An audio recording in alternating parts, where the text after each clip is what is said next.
Motor এই মটৰটো চুৰি কৰি লৈ গৈছে। এইবোৰ উঠাই নিছে, এইবিলাক পাইপ ভাঙি দিছে চব।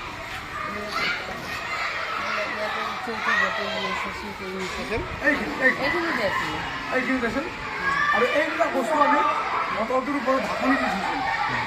সেই পাইপ ভাঙিছে, এই লাইটৰ তাৰ ছিঙিছে, লাইটৰ তাৰ।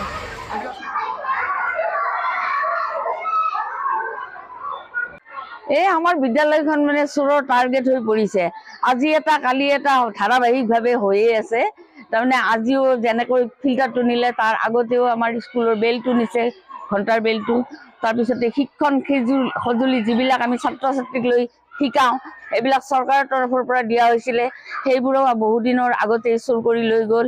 আৰু 2 মাহ আগতে স্কুলৰ ঘণ্টাৰ বেলখন নিছে। মানে আজি এটা কালি এটাকৈ ধাৰাবাহিকভাৱে হৈয়ে আছে চুৰ। সেইকাৰণে আজি আৰু আমি উপায় নাপায়, এতিয়া পানীৰ কাৰণে কিমান ডাঙৰ কাণ্ড হৈ পৰিব। ছাত্ৰ ছাত্ৰীক আমি পানী ক'ৰ পৰা যোগান ধৰিম? মটৰটো লৈ গ'ল। তাৰপিছত এতিয়া গৰমৰ হেৰিত আমি ছাত্ৰ ছাত্ৰীক কেনেকৈ পানী দিম? মানে এটা বহুত ডাঙৰ কথা হৈ পৰিছে। সেয়েহে আমি মানে থানালৈ এতিয়া এখন এজাহাৰ ইতিমধ্যে পঠিয়াইছোঁ। তেওঁলোকে কি বিহিত ব্যৱস্থা লয়, নহ'লে আমাৰ মানে স্কুলখনত এতিয়া চলোৱা টানেই হৈছে।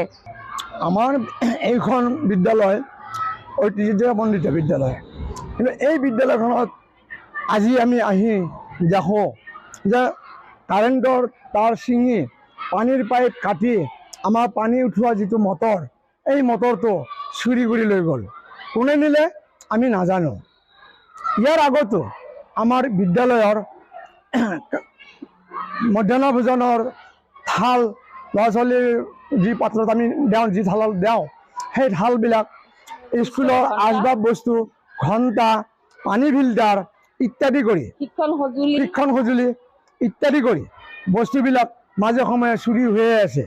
সেয়েহে আমি আজি আমাৰ উত্তৰ গুৱাহাটী থানাত আমি এখন তেওঁলোকক অৱগত কৰিছোঁ। তেওঁলোকে কি ব্যৱস্থা কৰে সেইটোহে বিচাৰ্যৰ কথা।